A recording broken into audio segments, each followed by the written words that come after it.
وەفدێکی باڵای مەخموور کردی مەخموور سەردانیان کردین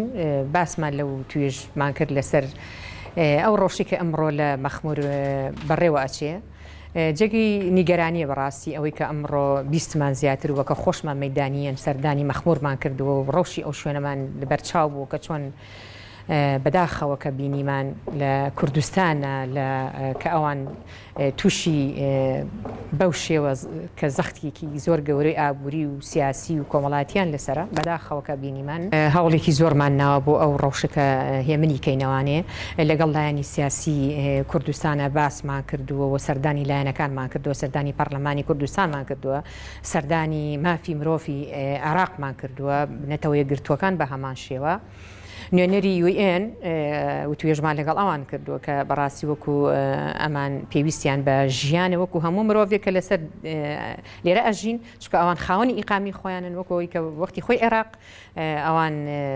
پەیوەندی تەواویان لەگەڵ عێراقا هەبووە کە هاتنتە عێراقی ڕزگارکراوە کە ئەوان باوەشیان کردوێتەوە بۆ ئەم لاجئین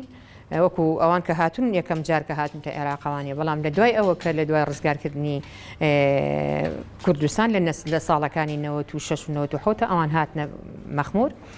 و ئێستا بەڕاستی ئێمە هەوڵێکی زۆرمان ناوە وەکوی کە خۆمان چەند توانی بێتمان هاوکاریمان کردو هاوکاری مادی معنەوەی کە کرد بێتمان وەکو ڕێکخراوەکان ئەوەمان کردووە و مەدانیە چونتە شوێنەکە و بە بینیمان کە خەڵقی ئەوێ بەڕاستی لە ڕەوشێکی زۆر دژوارە ئەژین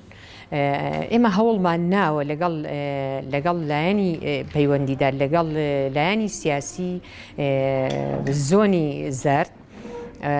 قسەمان کردووە لەسەرەوەی لەگەڵ محافزی هەولێر قسەمان کردووە لەبەر ئەو ڕۆژە وای لێ بکەن کە هێمنی کەنەوانی و کە ئەمانیش وەکو مرۆڤ پێویستیان بە ژیان و بەڕێوەبردننی خۆیانە چکە ئەوان بەڕاستی خۆیان ژێرن و کۆنیە کە بڵێن هاوکاریەک لە حکومەتەوە بۆیان ئێستا بە هەمان شێوەیە لە حکومەتەوە وەربگرن لە شوێنێکە وەربگرن ئەوان خۆیان ژێن بۆیە پێویستە زیاتر هاوکاری بکرێن بۆ ئەویان بژین بەڕاستی.